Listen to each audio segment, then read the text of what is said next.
Hello everyone. आज के video में हम लोग डिस्कस करने वाले हैं साझेदारी फॉर्म के विघटन के कौन कौन से मोड होते हैं।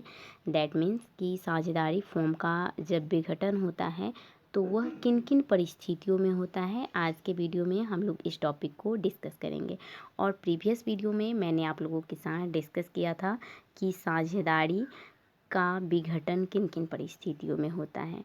ठीक है, तो आज के वीडियो में हम लोग साझेदारी फॉर्म के विघटन के मोड को देखेंगे कि किन किन परिस्थितियों में साझेदारी फॉर्म का विघटन होता है। तो देखिए, साझेदारी फॉर्म के विघटन के लिए या तो साझेदारों के बीच ठहराव हो सकता है, ठीक है, या फिर उनके बीच क्या हो सकता है, समझौता हो सकता है। यानी उनके बीच एग्रीमेंट होता है कि साझेदारी फॉर्म का हम लोग समापन कर देंगे।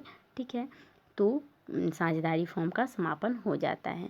तो देखिए, साझेदारी की सहमति से साझेदारी फॉर्म का समापन हो जाता है। यानी जितना भी एक फॉर्म में जितना भी साझेदार है, अगर वह आपस में सहमति बनाते हैं कि हम अपने बिजनेस का समापन कर रहे हैं, तो उस दशा में साझेदारी फॉर्म को समाप्त माना जाता है। ठीक है, या फिर साझेदारों के बीच किसी ठहराव के अनुसार किसी भी समय समाप्त किया जा सकता है। यानी कि अगर पार्टनर किसी भी फॉर्म का निर्माण करते हैं, तो अगर उनके बीच अगर किसी तरह का एग्रीमेंट है कि हम लोग 5 साल तक इस फॉर्म को चलाएंगे, 10 साल तक चलाएंगे, अगर इस तरह से एग्रीमेंट उन्होंने किया है, तो उसके समय को समाप्त होने के बाद ठीक है, उसके समय को समाप्त होने के बाद साझेदारी फॉर्म का समापन हो जाता है। ठीक है, यानी फॉर्म विघटित हो जाती है। ठीक है, समापन को ही आप लोग की अकाउंटिंग के टर्म में विघटन बोला गया है। अब देखिए, अनिवार्य समापन। अब देखिए, फॉर्म का अनिवार्य रूप से समापन कैसे होता है। तो देखिए, अगर फॉर्म के एक साझेदार को छोड़कर फॉर्म के जितने भी पार्टनर हैं, अगर वह दिवालिया हो जाए, ठीक है, तो इंडियन पार्टनरशिप एक्ट 1932 के सेक्शन 41 के अनुसार साझेदारी फॉर्म का समापन हो जाता है। ठीक है, देखिए, दिवालिया का मतलब मैंने बताया था आप लोग को। दिवालिया का मतलब क्या होता है। देखिए, दिवालिया का मतलब होता है कि जब किसी व्यक्ति का संपत्ति जो होता है वह कम है। ठीक है, संपत्ति उसका कम है। ठीक है, और संपत्ति के मुकाबले में उसका जो दायित्व है, ठीक है, दायित्व जो है वह क्या है, अधिक है। तो इस तरह से उस व्यक्ति को क्या माना जाता है, दिवालिया माना जाता है। तो अब चलिए हम इसको फॉर्म से रिलेट करते हैं। तो देखिए, जैसे कि अगर मान लीजिए कि 10 पार्टनर ने मिलकर एक बिजनेस को चलाया। ठीक है, एक फॉर्म में 10 पार्टनर हैं, इन सब ने मिलकर एक फॉर्म को चलाया है। ठीक है, इन सब ने मिलकर एक फॉर्म का निर्माण किया।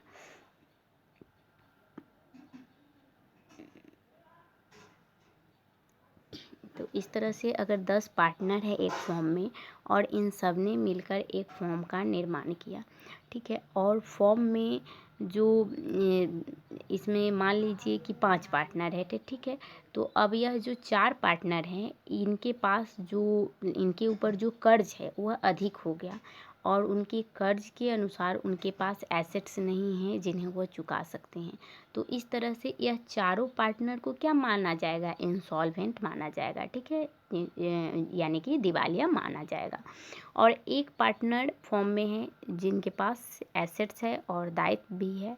ठीक है, तो अगर इस तरह का सिचुएशन क्रिएट होता है तो फॉर्म का अनिवार्य रूप से समापन कर दिया जाता है। ठीक है, यानी कि अगर कोई एक पार्टनर को छोड़कर फॉर्म में जितने भी पार्टनर हैं, अगर वह दिवालिया हो जाते हैं तो फॉर्म का विघटन हो जाता है।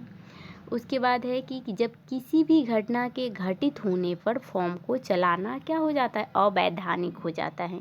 यानी कि कोई बिजनेस में कोई ऐसी घटना घट गई जो कि इल्लीगल हो गया। ठीक है, तो उस दशा में फॉर्म का समापन हो जाता है। जैसे मान लीजिए कि एक फैक्ट्री है। ठीक है, और उसमें किसी भी खाने वाली वस्तु का निर्माण किया जाता है। ठीक है, फूड प्रोडक्ट का।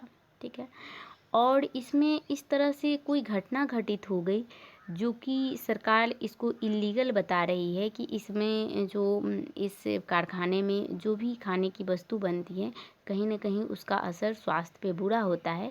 तो अगर इस तरह का सिचुएशन रियल में क्रिएट होता है तो उस दशा में क्या होगा कि वह व्यवसाय जो है वह इलीगल माना जाएगा और फॉर्म का समापन हो जाएगा। उसके बाद सूचना के द्वारा विघटन होता है। अब देखिए सूचना के द्वारा कैसे फॉर्म का विघटन होता है। तो यदि साझेदारी ऐच्छिक साझेदारी हो तो साझेदारों या फिर अन्य साझेदारों को फॉर्म के विघटन कराने की अपनी इच्छा की लिखित सूचना देकर विघटन करवा सकता है। यहाँ बोला जा रहा है कि अगर साझेदारी ऐच्छिक है तो वह लिखित में सूचना देकर वह फॉर्म का विघटन करवा सकता है। अब 4 नंबर पॉइंट है कि आकस्मिक घटनाओं के घटित होने पर, ठीक है, यानी कि कोई कंटीजेंसी अगर कोई हैपनिंग हो गया है, ठीक है, जैसे अगर मान लीजिए कि किसी फॉर्म में किसी पार्टनर का डेथ हो गया या फिर साझेदार दिवालिया हो गए या फिर फॉर्म को चलाने की अवधि यानी समय समाप्त हो गया या फिर कोई निश्चित कार्य के लिए अगर कोई बिजनेस किया गया है और वह निश्चित कार्य पूरा हो चुका है तो उस दशा में साझेदारी फॉर्म का समापन माना जाएगा। उसके बाद नेक्स्ट पॉइंट है आप लोग का कि न्यायालय द्वारा समाप्ति। अब देखिए न्यायालय द्वारा समाप्ति कैसे हो सकता है। तो देखिए जब कोई भी साझेदार पागल हो जाए, यानी कि अगर एक फॉर्म है, ठीक है, एक फॉर्म है और इसमें कोई पार्टनर है, ठीक है, कोई पार्टनर है और वह क्या हो जाते हैं कि अगर मान लीजिए कि कोई पार्टनर है और वह हो गए पागल, ठीक है, ठीक है, तो इस तरह से फॉर्म का अनिवार्य समापन न्यायालय द्वारा कर दिया जाता है, ठीक है, न्यायालय द्वारा इस तरह से अनिवार्य समापन कर दिया जाता है। उसके बाद है साझेदार के अस्थायी रूप से अयोग्य घोषित होने पर। अब देखिए यदि कोई साझेदार अस्थायी रूप से अयोग्य घोषित कर दिए जाते हैं तो उस दशा में साझेदारी फॉर्म का समापन हो जाता है। उसके बाद है नेक्स्ट पॉइंट कि साझेदारों के दुराचरण पर। अब देखिए यदि कोई पार्टनर कोई फॉर्म के साथ अच्छा व्यवहार नहीं कर रहा है तो उस दशा में भी न्यायालय समापन का आदेश दे सकती है। उसके बाद साझेदार के समझौता भंग करने पर, यानी साझेदारी फॉर्म का जब निर्माण किया जाता है तो जितने भी पार्टनर होते हैं उनके बीच एक समझौता के तहत ही उस फॉर्म का निर्माण किया जाता है और उस फॉर्म का संचालन किया जाता है, यानी उस फॉर्म को चलाया जाता है। तो अगर मान लीजिए उनके बीच एग्रीमेंट भंग हो गया यानी ख़त्म हो गया तो उस दशा में फॉर्म का अनिवार्य रूप से समापन हो जाएगा।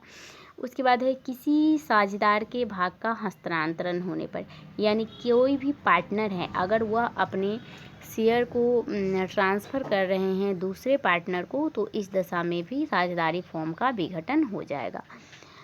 जब व्यवसाय में निरंतर हानि हो रही है तो भी व्यवसाय का क्या होगा, अनिवार्य रूप से समापन हो जाएगा। जैसे मान लीजिए कि एक साझेदारी फॉर्म है, कोई भी बिजनेस है और इस बिजनेस में लगातार क्या हो रहा है, प्रॉफिट नहीं हो रहा है, लगातार हानि हो रही है, यानी लगातार क्या हो रहा है, लॉस हो रहा है। तो इस दशा में भी साझेदारी फॉर्म का अनिवार्य रूप से समापन हो जाएगा। उसके बाद है कि उचित या न्योचित आधार पे अगर ऐसा लगता है कि फॉर्म को अब समापन कर दिया जाना चाहिए या फिर ऐसा लगता है कि फॉर्म सही से अपना काम नहीं कर रही हैं, ठीक है, तो उस दोनों सिचुएशन में जो साझेदारी फॉर्म है उसका समापन कर दिया जाएगा, ठीक है। तो आप लोग का ये था आज का पूरा ये जो आपका साझेदारी फॉर्म का विघटन का रीतियाँ, यानी कि साझेदारी फॉर्म का विघटन किन किन परिस्थितियों में होता है। तो हम लोगों ने इस सारे पॉइंट को डिस्कस किया है। तो चलिए हम एक बार समअप कर लेते हैं। तो देखिए सबसे पहले साझेदारी फॉर्म के विघटन की जो मोड था उसमें हम लोग देखे कि ठहराव या समझौता द्वारा समापन हो जाएगा। उसके बाद अनिवार्य रूप से समापन हो सकता है, सूचना द्वारा भी समापन हो सकता है, ठीक है। उसके बाद कोई यदि आकस्मिक घटना घट गया, ठीक है, कॉन्टिजेंसी हैपनिंग हो गई तो उस दशा में भी साझेदारी फॉर्म का समापन हो जाएगा या फिर न्यायालय द्वारा आदेश पे भी समापन हो जाएगा, ठीक है। तो इस तरह से हम लोगों ने सारे पॉइंट को डिस्कस किया है, ठीक है। अब हम नेक्स्ट वीडियो में आप लोगों के साथ डिस्कस करेंगे कि जब साझेदारी का विघटन होता है या फिर फॉर्म का विघटन होता है तो उस दशा में जो अकाउंट होते हैं यानी जो साझेदारों के अकाउंट होते हैं उसको हम लोग किस तरह से सेटलमेंट करते हैं। ठीक है, तो इस टॉपिक को हम नेक्स्ट क्लास में आप लोगों के लिए लाएंगे। ठीक है, तो आज के वीडियो में इतना ही रहने देते हैं। तो ये थी आज की हमारी क्लास। आपको यह क्लास कैसी लगी आप कमेंट करके ज़रूर बताएं। और हाँ, अगर वीडियो अच्छा लगे तो आप इसे लाइक करें, चैनल को सब्सक्राइब करें और वीडियो को अपने दोस्तों में शेयर करें।